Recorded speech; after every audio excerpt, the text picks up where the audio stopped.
Bismillahirrahmanirrahim. Assalamualaikum warahmatullahi wabarakatuh. Selamat datang di pembelajaran pertama di semester kedua. Nah, khususnya untuk anak-anak kelas 2A SD Negeri 012 Balikpapan Tengah. Nah, sekarang kita masuk ke pembelajaran tema, yaitu tema 5 dengan judul pengalamanku, kemudian subtema 1 pengalamanku di rumah. Nah, sebelum memulai pembelajaran, alangkah baiknya kita berdoa dulu. Berdoa masing-masing, berdoa dimulai. Bismillah. Selesai. Nah, sekarang kita mulai saja pembelajarannya. Nah, di sini Bapak mau ngasih tahu bahwa setiap gambar-gambar yang ada di video ini berkaitan dengan buku tema kalian, sesuai ya, sangat sesuai dengan buku tema kalian. Jadi kalau misalnya ada halaman atau apa, kalian bisa lihat sambil melihat buku kalian juga ya. Nah, misalnya di sini ada gambar ya tentang Benny yang sedang membantu ibunya. Nah, ini ada di halaman 2 buku tema. Nah, di sini ada bacaan. Nah, coba kalian baca dulu ya. Kita baca sama-sama ya. Di sini Bapak juga mau baca. Nah, kita mulai baca dulu ya. Liburan semester 1 telah usai. Saat liburan, Benny asik membantu di rumah. Benny membantu ibu, ayah, dan kakak. Benny membantu ibu memajang jam dinding. Benny membantu ayah memperbaiki motor. Benny membantu kakak membersihkan kamar. Jam dinding di rumah Benny mati. Ibu minta tolong Benny mengganti baterainya. Jam dinding terjatuh saat dijangkau. Benny meminta maaf kepada ibunya. Ya, jadi ini adalah kegiatan Benny saat liburan. Nah, di mana Benny membantu ayah, ibu, dan kakaknya ya. Nah, selanjutnya di sini ya ada pertanyaan ya. Ada 5 pertanyaan di halaman 4 ya. Nah, tentunya di sini kalian tidak usah mengerjakan di buku, kita jawab sama-sama aja ya di sini. Nah, nomor 1, apa yang terjadi dengan jam dinding? Ayo, ada yang tahu? Nah, jadi yang terjadi dengan jam dinding adalah jam dindingnya terjatuh ya. Tadi kita lihat di cerita sebelumnya Benny sedang membantu ibu untuk mengganti baterai jam ya, tetapi jam dindingnya itu terjatuh. Nah, kemudian yang kedua, siapa yang mengambil jam dinding? Ya, gampang sekali ya, jawabannya adalah Benny ya. Kemudian selanjutnya nomor 3, mengapa jam dinding jatuh? Nah, mengapa jam dinding jatuh? Jadi jam dinding jatuh saat coba diambil oleh Benny atau saat dijangkau. Atau mungkin juga Benny itu jam dindingnya terjatuh karena Benny tidak terlalu hati-hati dalam mengambil jamnya ya. Kemudian bagaimana cara mengambil jam dinding? Jadi Benny mengambil jam dinding dengan cara apa? Ya, Benny mengambil jam dinding dengan cara menggunakan tangga ya. Jadi Benny menggunakan tangga untuk mengambil jam dinding ya. Kemudian nomor 5, Benny telah menjatuhkan jam dinding. Apa yang dilakukan Benny kepada ibunya? Ayo apa? Nah, jadi Benny kan udah menjatuhkan jam dinding nih. Berarti Benny anggap saja telah melakukan kesalahan atau karena ketidakhati-hatiannya. Kemudian yang dilakukan Benny adalah apa? Ya, tentunya Benny meminta maaf kepada ibunya ya. Ada di cerita terakhir ya, di situ Benny sedang meminta maaf ya. Kemudian selanjutnya di sini gambar berikut menunjukkan sikap santun sikap Benny kepada ibunya. Latihlah dirimu seperti Benny kepada ibunya. Benny menggunakan bahasa yang santun dalam meminta maaf. Nah, coba lakukan bersama teman sebangkumu. Ya, karena kalian belajar dari rumah jadi nggak usah ya. Di sini Bapak mau ngasih tahu aja. Kalau misalnya kalian melakukan kesalahan, maka kalian harus meminta maaf seperti Benny ini. Nah, di sini ada ungkapan maaf dari Benny. Maafkan Benny ya ibu. Benny sudah menjatuhkan jam dinding. Jam dinding di rumah menjadi rusak. Nah, terus ibunya berkata atau menjawab, ya nak, tidak apa-apa. Ibu sangat berterima kasih karena kamu sudah menolong ibu. Lain kali hati-hati, kamu tidak perlu tergesa-gesa. Nah, jadi Benny ini kurang hati-hati ya, sehingga jam dindingnya jatuh dan rusak, lalu Benny harus meminta maaf karena kesalahannya. Jadi itu ya. Jadi kalian apabila memiliki kesalahan terhadap ibu kalian, ayah kalian ya, bukan kakak kalian atau adik kalian, bahkan teman kalian, maka kalian harus meminta maaf kepada siapapun yang kalian telah berbuat salah ya. Jadi itu. Kemudian kita masuk ke pembelajaran selanjutnya di sini tentang pengukuran ya. Masuknya ke matematika. Benny teringat tugas dari gurunya. Tugasnya mengukur panjang benda yang ada di rumah. Benny ingin mengukur panjang jam dinding. Berapakah panjang jam dinding ini? Sebutkan alat yang digunakan untuk mengukurnya. Jadi alat yang digunakan untuk mengukurnya adalah penggaris. Penggaris itu juga bisa disebut dengan mistar. Nah, pernahkah kamu menggunakan penggaris? Tentunya pernah. Kemudian sebutkan benda yang dapat diukur dengan penggaris. Jadi, benda yang diukur dengan penggaris itu tentunya benda yang tidak terlalu besar ya. Tidak terlalu besar, tentunya ya mungkin panjangnya tidak sepanjang melewati dari penggaris itu ya. Kemudian sebutkan satuan ukuran yang ada di penggaris. Nah, satuan ukuran dari penggaris itu adalah cm atau sentimeter. Nah, ini satuan ukuran dari penggaris cm ya. Nah, jadi itu. Jadi benda-benda yang bisa diukur dengan penggaris adalah benda yang tidak terlalu besar. Misalnya buku, kemudian pensil, pulpen itu bisa ya, kotak pensil itu bisa ya, dan lain-lain. Nah, di sini kalian ada tugas pertama. Nah, jadi tugas itu ada tandanya di sini. Nah, di sini ada tulisan tugas 1 di halaman 8.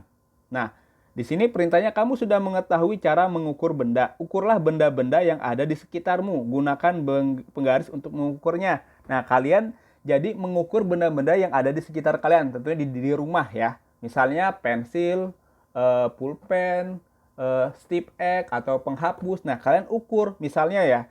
Kalau sudah, kalian tulis misalnya buku ya. Kalian kalau udah tulis aja nih buku. Kalau sudah ditulis, kemudian kalian ukur panjangnya berapa. Misalnya 7 cm, tulis aja 7. Tapi ukuran buku berbeda-beda ya. Ada yang 7, ada yang berapa ya. Tentunya itu hanya contoh. Nah, jadi kalian hanya tulis 5 benda aja. Jadi kalian mengukur 5 benda di sekitar kalian, kemudian tulis ya. Tulis hasil ukurannya berapa ya. Seperti itu ya. Oke, selanjutnya kita masuk ke Pancasila ya. Nah, di sini ada Pancasila atau dasar-dasar negara kita yang harus kita amalkan ya. Di sini ada sila ke-1, lambangnya bintang. Bunyinya ketuhanan yang Maha Esa.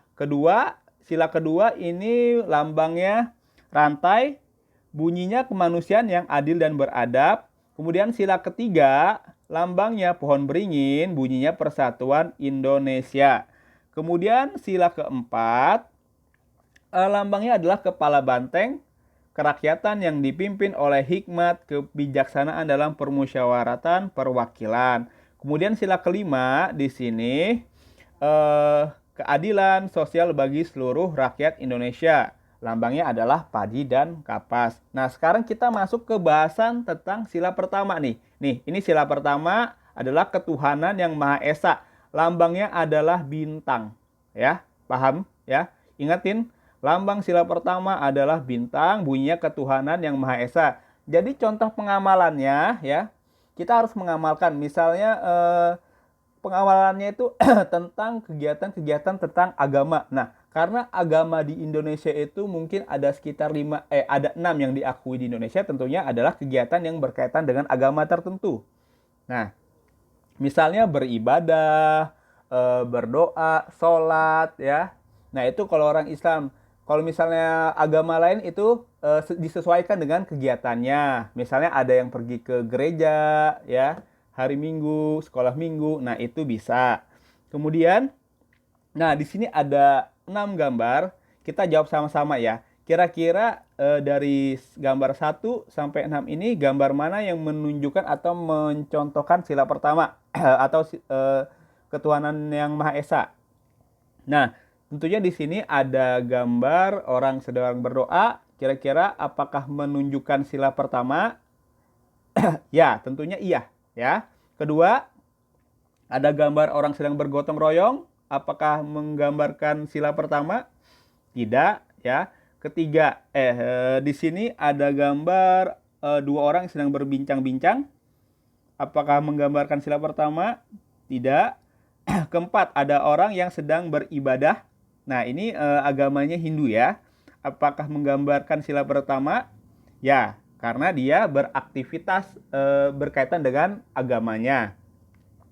Kelima, di sini ada gambar anak-anak sedang bermusyawarah ya, berbicara ya. Apakah menggambarkan sila pertama? Tidak.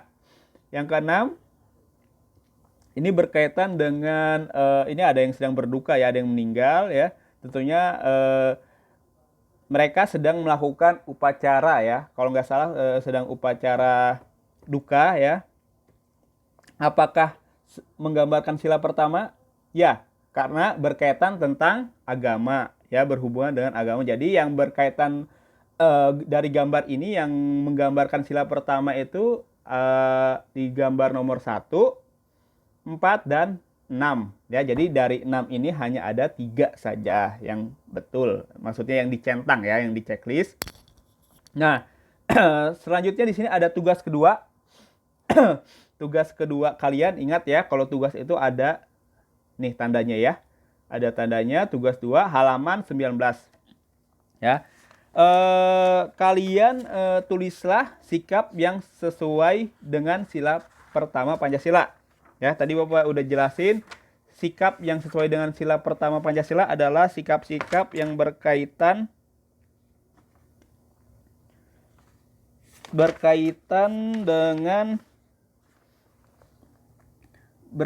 dengan sila pertama Pancasila ya. Maaf, di sini halamannya salah. Tadi Bapak lihat lagi di sini buku itu adanya halaman 17 ya. Ya, koreksi lagi ya. Ini kalian ganti nanti lihat aja di halaman 17 ya. Tadi Bapak salah tulis. Ya, di sini tulislah sikap yang sesuai dengan sila pertama Pancasila. Tadi Bapak udah jelasin ya, tentunya sikap-sikap yang berkaitan dengan agama ya. Jadi itu aja. Sekali lagi Bapak maaf di sini tadi salah tulis halaman, seharusnya di halaman 17 ya. Jadi tugasnya ada 2 ya. Tadi itu ada di halaman 8 dan di halaman 17 ya. Halaman 17 kalian tulislah sikap yang sesuai dengan sila pertama Pancasila. Hanya cukup 5 saja ya. Oke, selanjutnya kita masuk ke teks ya. Di sini kita baca sama-sama. Perhatikan teks percakapan berikut. Bacalah dengan lancar. Nah, di sini ada percakapan antara Benny dengan ayah. Nah, Benny ngomong nih ya. Ayah, Benny minta maaf. Kemudian ayah ngomong lagi. Meminta maaf tentang apa? Nah, lalu Benny berbicara lagi. Karena Benny kurang hati-hati. Kemudian ayah menjawab, ya nak, ayah maafkan. Benny lain kali harus hati-hati ya. Kemudian Benny menjawab, ya ayah. Kemudian ayah menyaut lagi, ayo main kuda-kudaan lagi. Kemudian Benny menjawab lagi, aku ingin menjadi anak kuda lagi. Kemudian ayah menjawab, baiklah jagoanku. Nah, jadi ini adalah ungkapan maaf Benny kepada ayahnya. Jadi sekali lagi Bapak kasih tahu ya, apabila kalian mempunyai kesalahan terhadap siapa saja, baik itu ayah, ibu, atau kakak, atau adik, ataupun teman kalian, ataupun guru kalian, itu kalian sebaiknya harus mengungkapkan maaf, permintaan maaf ya, karena ini berkaitan dengan etika atau sopan santun kalian sebagai siswa ya, atau sebagai manusia ya. Jadi sebagai orang yang baik kita harus mempunyai etika yang sangat tinggi ya. Jadi itu aja.